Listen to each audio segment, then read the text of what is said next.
வணக்கம், இது ராஜபிரியன் ரிவ்யூ. இந்த வார மக்கள் யாரை பார்த்து வெளியே போடா அயோக்கிய ராஸ்கல் சொல்ல போறாங்க அப்படின்னு இப்போ அன்அஃபிஷியல் என்ன சொல்லுது, நம்ம கம்யூனிட்டி டேப் என்ன சொல்லுது அப்படின்னு சொல்லிட்டு பார்ப்போம். இது கடைசியா நம்ம பார்க்குற ஓட்டிங், இந்த வாரத்துக்கான ஓட்டிங்.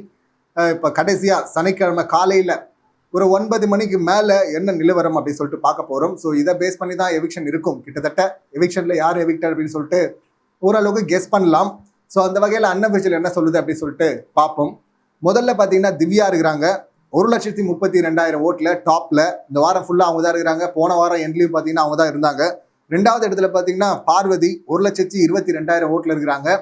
அவங்களுடைய வழக்கமான அந்த கேமை டோன் டவுன் பண்ணிட்டாங்க. இல்லைனா இவங்கள விட அதிகமாக ஒஸ்ட் அப்படிங்கிற பேரை சாண்ட்ரா திவ்யா அவங்க வாங்கிக்கிட்டதுனால, திவ்யா கூட கம்மி தான், சாண்ட்ரா அதிகமாக வாங்கிட்டதுனால, பிரஜன் வாங்கிட்டதுனால இவங்க மேலே இருக்கிற நெகட்டிவிட்டி குறைஞ்சிச்சு அப்படின்னு நினைக்கிறேன். ஸோ 1,22,000 ரெண்டாவது இடத்துல இருக்கிறாங்க. மூன்றாவது இடம் விக்ரம் 1,18,000 ஓட்டு வாங்கியிருக்கிறாரு. இவரும் பார்வதி கிட்ட சண்டை போட்டதுக்கு அப்புறமா தான் இவருடைய ஸ்கோர் ஏறிச்சு. அதுவும் ஒரிஜினல் ஸ்கோரா இல்லையா அப்படின்னு சொல்லிட்டு போக போக தான் தெரியும். நாலாவது இடத்து பார்த்தீங்கன்னா சபரி 77,000 ஓட்டில் இருக்கிறாரு. இவர் மேலே வருவாருன்னு பார்க்குறோம். உள்ள ஏதாவது பண்ணாதானே, உள்ள டோன் டவுன் பண்ணிட்டாரு, கேம் ஆடல. நெகட்டிவாவது ஆடினாலாவது சப்போர்ட் ஏறும். ஆனால் அவர் எதுவுமே ஆட மாட்டேங்கிறாரு. ஸோ சும்மா வேடிக்கை தான் பார்த்துட்டு இருக்காரு. 2 பேர் சண்டைன்னா நடுவில் போய் நின்று அமைதியாக சமாதானம் கூட படுத்துறது இல்லை. இப்போல்லாம் அந்த கேங்கு கொடுத்த வேலை அப்படின்னு சொல்லிட்டு சைலண்டாக போயிட்டு இருக்காரு. அதனால தான் 77. ஐந்தாவது இடம் பார்த்தீங்கன்னா அரோரா 74,000 ஓட்டில் இருக்கிறாங்க. அடுத்து கனி 62,000 ஓட்டில் இருக்கிறாங்க. கெமி பார்த்தீங்கன்னா அவங்களும் 62,000 ஓட்டு. கனிக்கும் கெமிக்கும் நடுவில் ஒரு 800 ஓட் டிஃப்ரென்ஸ் இருக்குது. இப்போ இவங்களுக்கும் பார்த்தீங்கன்னா ரொம்ப லீஸ்டில் இருந்தாங்க. ராஜமாதா போன வாரம் போக வேண்டிய இடத்துல இருந்தாங்க. இப்போ ஒரு மிடில் லெவலுக்கு போயிருக்கிறாங்க. பரவாயில்ல அப்படின்னு சொல்லலாம். அடுத்து பார்த்தீங்கன்னா கெமியுடைய ஓட்டு இது உண்மையா அப்படின்னு டவுட்டாக தான் இருக்குது. ஏன்னா கெமி பர்ஃபார்மன்ஸ் வைஸ் பெருசாக பண்ணல. டாஸ்க்குன்னா கொஞ்சம் எனர்ஜி ஆயிடுறாங்க. ஆனாலும் பார்த்தீங்கன்னா மற்றவங்க மேலே இருக்கிற வெறுப்பில் இவங்கள மேலே வச்சிருக்காங்களான்னு தெரியல. கெமி வெர்சஸ் இவர் கம்ருதன் பஞ்சாயத்து ஒன்று இது வாயை தைச்சிடுவேன் அப்படின்லாம் சொன்னார் அவர். அதனால் ஓட்டு ஏற்றுனாங்களா?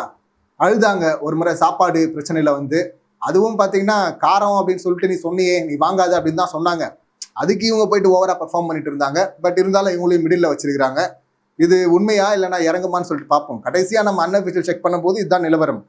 அடுத்து 8வது இடத்துல சாண்ட்ரா 60,000 ஓட்டில் இருக்கிறாங்க. முதல் இடத்துல இருந்து 2வது இடத்துக்கு இப்போ 8வது இடத்துக்கு வந்துட்டாங்க. அடுத்த வாரம் எவிக்ஷனா கன்ஃபார்மா லீஸ்டா அப்படின்னு தான் சொல்லணும். இல்லை இவங்களுக்கு போட்டியாக இன்னொருத்தவங்க கேம் ஆட ஆரம்பிச்சிட்டாங்கன்னு வச்சிங்களேன், அன்பு கேங்கில் ஸ்ட்ராங்கா. அப்போ ஹீரோ வில்லன் அப்படிங்கிற மோடில் பார்த்தீங்கன்னா கடைசி வரையும் கூட எடுத்துகிட்டு போயிடுவாங்க. ஆனால் இவங்க வார்த்தையை விடுறதெல்லாம் பார்த்தீங்கன்னா ரொம்ப அருவருப்பாக இருக்குது. ரொம்ப மோசமாக வார்த்தையை விடுறாங்க. கேள்வி நாய், இந்த பக்கம் பார்த்தீங்கன்னா பால் ஊற்றுவாங்க, உனக்கு இருக்குது பைத்தியம், என்னென்னவோ சொல்கிறாங்க. நிறைய இருக்குது. அதை தனியாக தான் பார்க்கணும். அதுவே ஒரு பெரிய லிஸ்ட்டாக இருக்குது. ஸோ ஒரு மொத்தமாக நெகட்டிவிட்டியை சாண்ட்ரா வாங்கியிருக்கிறாங்க. ஆனாலும் 60,000 ஓட்டில் இருக்காங்க. இதுவும் ஆச்சரியம்தான். அடுத்த இடத்துல பார்த்தீங்கன்னா பிரஜன் 57,000 ஓட்டில் இருக்கிறாரு. இவர் பேப்பர் ரவுடி, காலி பண்ணிடுவேன், அடிச்சிருவேன், முடிச்சிருவேன், செஞ்சிருவேன், இடிச்சிருவேன், கண்டமாகிடுவேன் அப்படின்லாம் என்னென்னவோ சொல்கிறாரு. வெறும் டைலாக் தான் பேசிகிட்டு இருக்காரு. இவரும் முதுகெலும்பில்லை, எல்லாம் கோழைங்க, பயப்படுறானுங்க, யாரும் மூஞ்சிக்கு நேராக பேச மாட்டாங்க அப்படின்லாம் சொல்கிறாரு. இவர் மூஞ்சிக்கு நேராக பேசாதானே அவங்களும் பேசுவாங்க.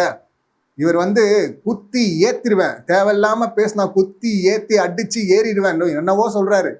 இதுக்கு பார்த்தீங்கன்னா சொருவிடுவேன் அப்படின்னு சொல்லிட்டு நிக்சன் ஒரு முறை சொல்லும் போது கமல் சார் வந்தார். அப்போ கமல் சார் சொருவிடுவேன்னு சொன்னல நிக்சன், எங்கே சொருவேன், இங்கேயா இங்கேயா இங்கேயா அப்படின்லாம் சூப்பராக அதை வச்சு செஞ்சுருப்பாரு. அது ஷார்ட்டாக தான் பண்ணியிருப்பாரு. உனக்கு சொருவுறதுக்கு ஒரு தனி இடம் பார்த்து வச்சிருக்கேன், ஒரு சின்ன இடம் அப்படின்னு சொல்லிட்டு ஸ்ட்ரைக் 1 அப்படின்னு சொல்லிட்டு எல்லோ கார்டு காட்டியிருப்பாரு கமல் சார். அந்த மாதிரி எல்லோ கார்டை ஆல்ரெடி கமருதனுக்கு காட்டியிருக்கணும். அவரு காட்டல. அட்லீஸ்ட் பிரச்சனைக்காவது காட்டுறாரா விஜேஎஸ் அப்படின்னு சொல்லிட்டு வெயிட் பண்ணி பார்ப்போம். ஏன்னா தேவையில்லாத வார்த்தை இல்லை, ரொம்ப எக்ஸ்ட்ரீமாக வார்த்தையை விட்டுருக்காரு.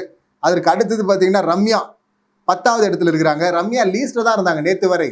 ஆனால் இப்போ பார்த்தீங்கன்னா திடீர்னு மேலே போயிட்டாங்க. என்ன பண்ணாங்க? அப்படி எதுவும் பண்ணலையே. நடுவில் ஒரு முறை அழுதாங்க ப்ரமோவில், அவ்வளோதானே.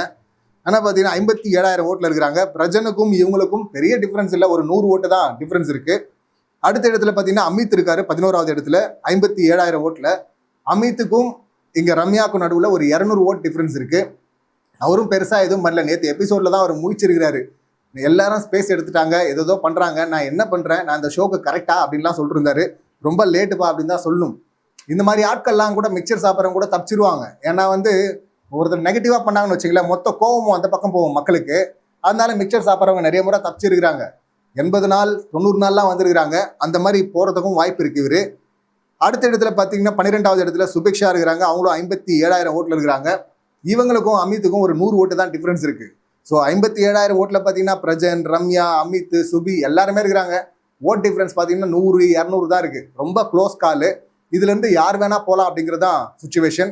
கடைசி இடத்துல தான் ஷாக்கிங் வியன்னா இருந்தாங்க. மேல மிடில் இருந்தாங்க, அப்புறம் கொஞ்சம் கீழே வந்தாங்க. இப்போ பார்த்தீங்கன்னா லாஸ்ட் பொசிஷனுக்கு இறக்கிட்டாங்க வியன்னாவை. வியன்னா வந்து 56,000 ஓட்டில் இருக்கிறாங்க. 600 ஓட்டு தான் டிஃபரன்ஸ் இருக்கு இவங்களுக்கும் சுபிக்ஷாக்கும். ஸோ இவங்க சிங்கிள் அவுட்டா பண்ண ஒரு 5 பேர் இருக்கிறாங்க.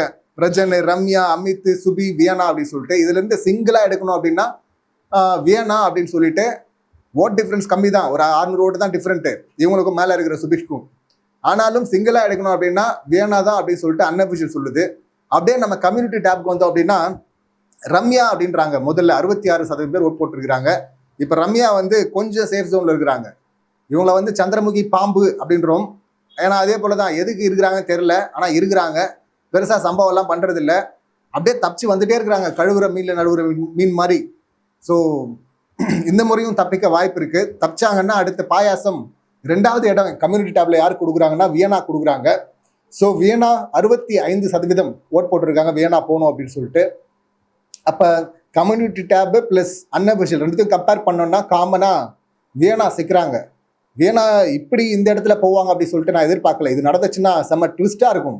ஏன்னா வந்து நேற்று தான் போயிட்டு பிரஜன் இந்த மாதிரிலாம் அடிச்சிருவேன், காலி பண்ணிருவேன், பிடிச்சிருவேன்றாரு, அழிச்சிடுவாங்கிறாரு. என்ன பிக் பாஸ் ரவுடிங்கெல்லாம் உள்ள விட்டுருக்கிறீங்க, இங்க இருக்க முடியல பிக் பாஸ், கேளுங்க பிக் பாஸ் அப்படின்லாம் மறுபடியும் ஏற்கனவே கானா வினோத்துக்கு இது மாதிரி பிராண்ட் பண்ணாங்க ரவுடி அப்படின்னு சொல்லிட்டு. இங்க பேப்பர் ரவுடி தான் பிரஜன். ஆனா வந்து இவரை பார்த்து பிரஜன் வந்து வியனா பார்த்து சொன்னாரு. ஆனா வியனாக்கு நேரடியா சொல்லல. வியனா பத்தி வெளியில சொல்லிட்டு இருந்தாரு, குத்திடுவேன், ஏத்திடுவேன், அடிச்சிருவேன் அப்படின்லாம்.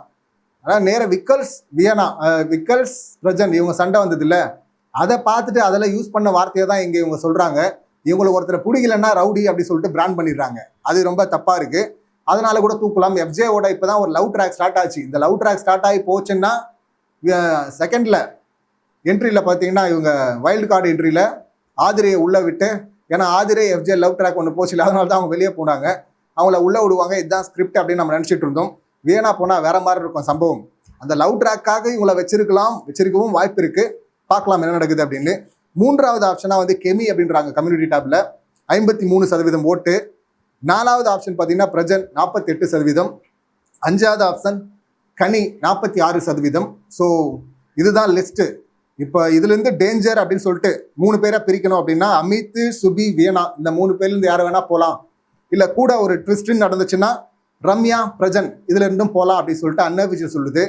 நம்ம லிஸ்ட்ல பாத்தீங்கன்னா ரம்யா, வியனா, கெமி, பிரஜன், கனி இதுல இருந்து யார் வேணா போகலாம் அப்படின்னு சொல்றாங்க. இதுல எது நடக்க போகுது, யார் போக வாய்ப்பு இருக்கு அப்படின்னு நீங்க என்ன நினைக்கிறீங்க? உங்க கருத்துக்கள் என்ன அப்படிங்கறத கமெண்ட் பண்ணுங்க. மீண்டும் அடுத்த வீடியோல சந்திக்கலாம். நன்றி, வணக்கம்.